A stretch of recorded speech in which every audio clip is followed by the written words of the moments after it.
All right, what's up, everybody? What's up, Helldivers? It's Wabachaw, and I'm just gonna do a quick little review of the new Warbond Cutting Edge. This came out a couple days ago.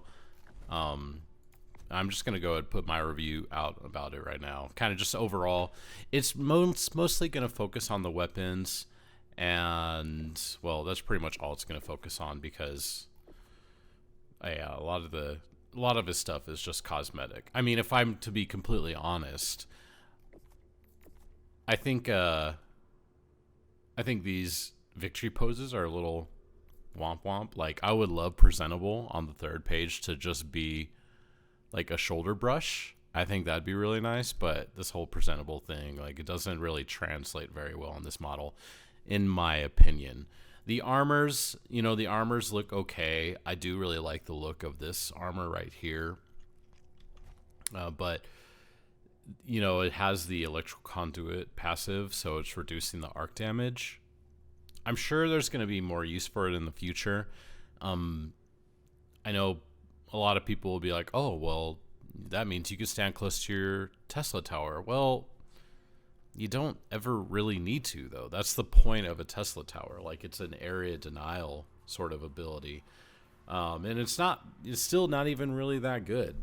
It is a little bit better, especially now because of something in this war bond. So we'll go talk about it.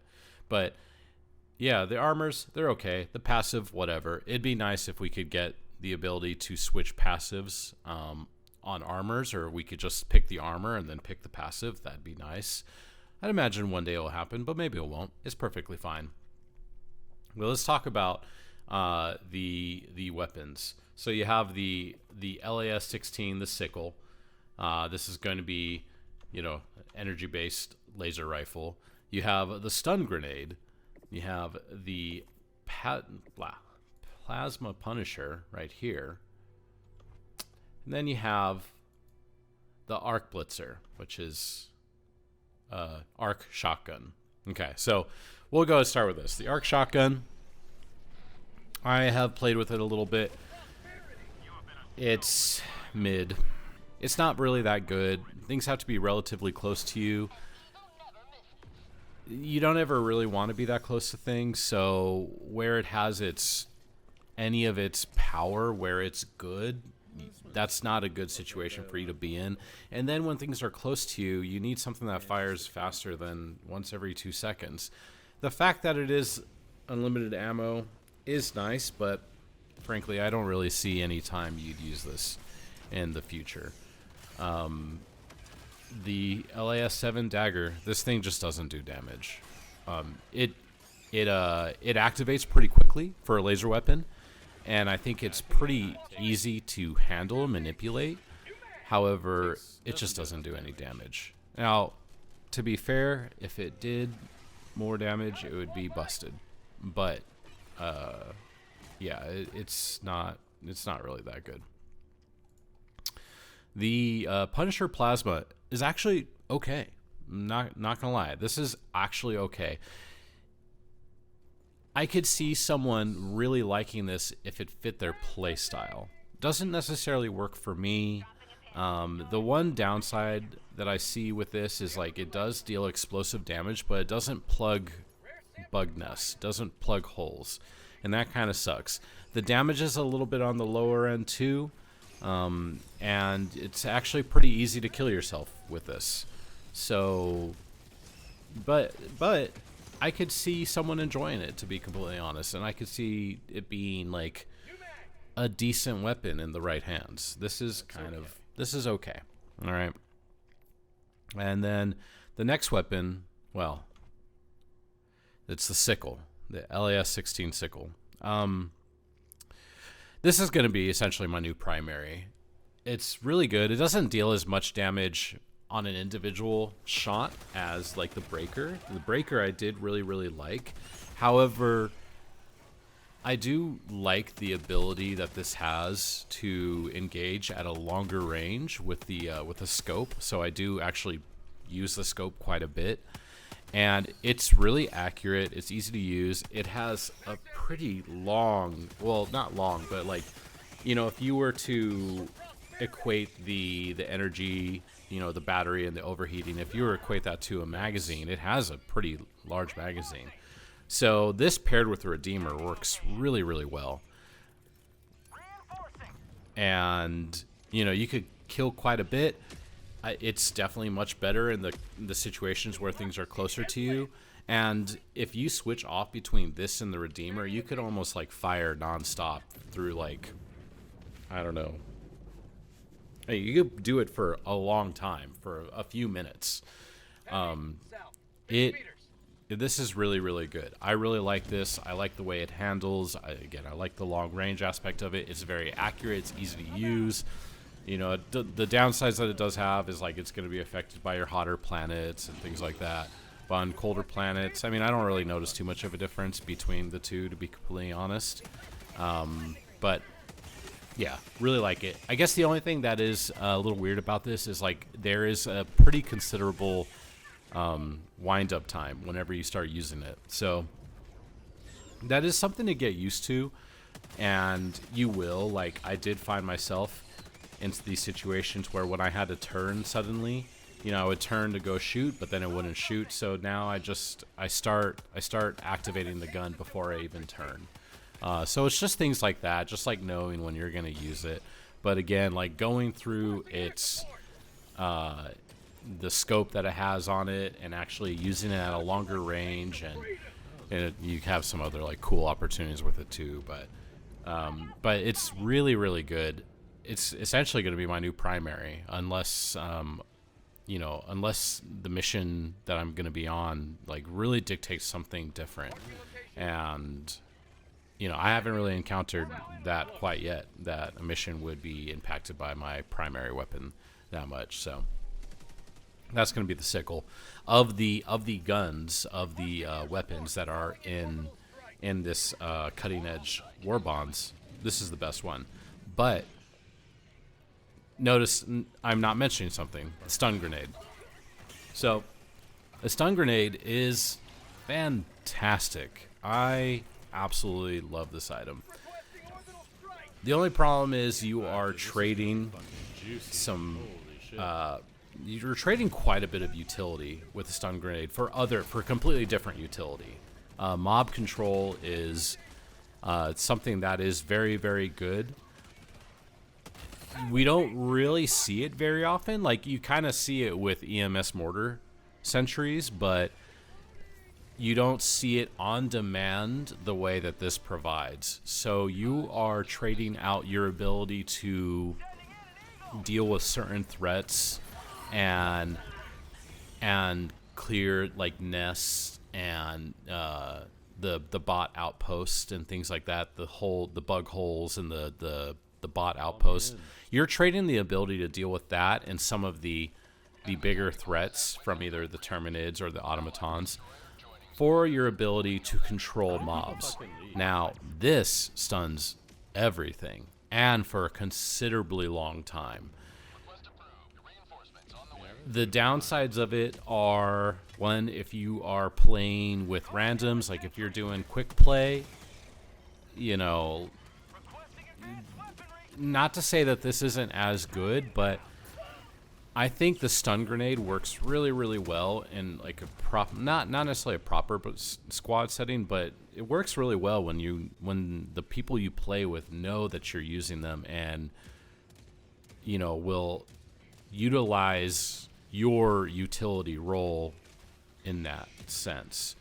So just for example, when you play with randoms and you're going through a nest, they're kind of expecting everyone to have those grenades.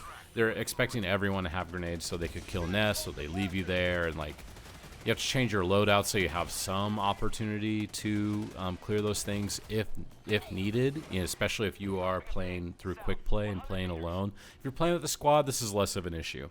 But I just want to highlight that it is a trade-off of utility between the grenades.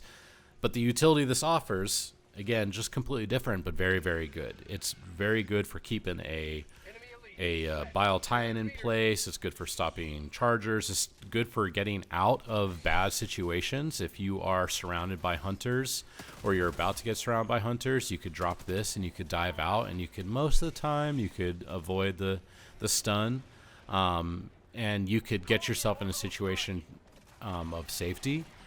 But the stun grenade is really, really, really good. But like I said, it is a trade-off of two different types of utility between the stun grenade and the impact grenade, which I would say the impact grenade is phenomenal at what it does. But I've been using this ever since I got it, and it's just really, really good. Be better in a proper squad, and like people that you play with that are fully aware. So I wouldn't say like everyone should take this. And there's probably some loadouts where you wouldn't want to take this.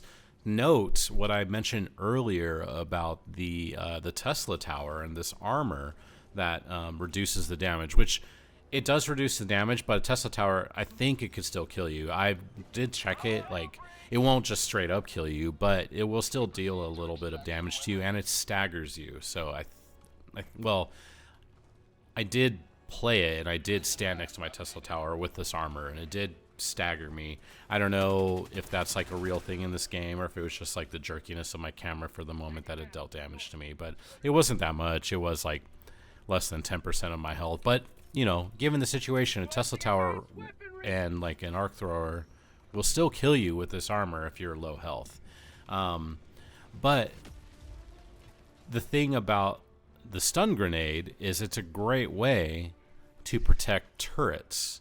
It's a great way to protect your Tesla tower. It's just another opportunity to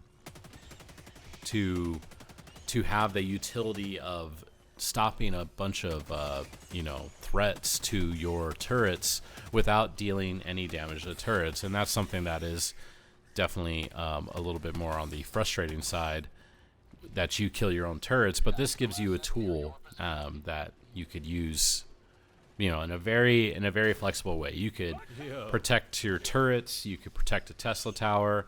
You can stop a large group of enemies to keep them in place for some sort of like airstrike or orbital. You could stop a bile tie-in. You could stop a charger. You could, if you're about to get surrounded, you could stop all those mobs, and you could get out easier. Like, there's a lot of utility to this, and it's really, really good. So I would definitely say, of these items, if you just picked up the sickle and you just picked up the stun grenade, you don't need to pick up these other ones. I would eventually pick them up just for the sake of spending your medals, but they're really not even that good, So yeah, the cutting edge war bond, it's pretty cool. The armors, they look good. Oh, I guess I'll touch on the booster a little bit too. Apparently this does work pretty well, but you have to use it appropriately. I don't think you could use it in a quick play situation. I'm sure I think there's some threads on the subreddit about it, but I just picked it up. I throw it on sometimes. I don't know if it's like actually like working in the situations that I'm using it in, but to my knowledge, this is actually pretty good according to testing that's been done by the community so far. So yeah, this is just increasing the time between enemy encounters. That's really all it does, which isn't really even a bad thing. So, but yeah, the cutting edge war bonds, if I were to give it a grade, I'd probably give it a B. Just a solid B. Has two good weapons. One is a good contender for the breaker, and especially if you're someone, maybe you like to use the slugger.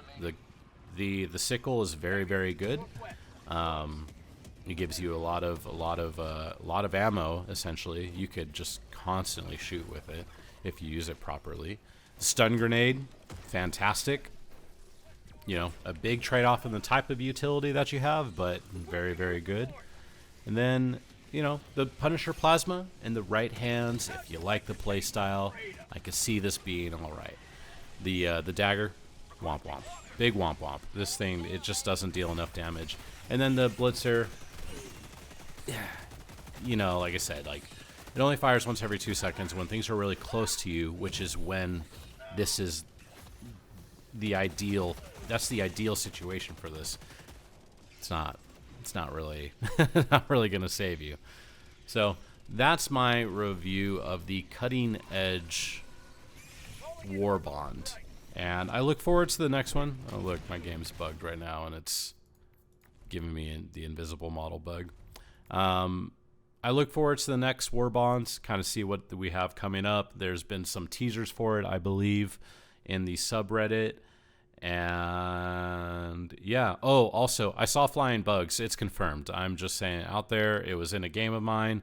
I was streaming. Unfortunately, my Twitch did not record it as a VOD. But I'm telling you right now, there were flying bugs. One decapitated me, but it happened. It was like a big spore nest. It was quite a bit bigger than like the spore towers that we have to kill, and they're real. And I've also seen some blue lasers too, so I'm pretty sure the Illuminate are coming. Yeah. So check me out, twitch.tv/Wabasha, and I appreciate you guys, and I'll see you later.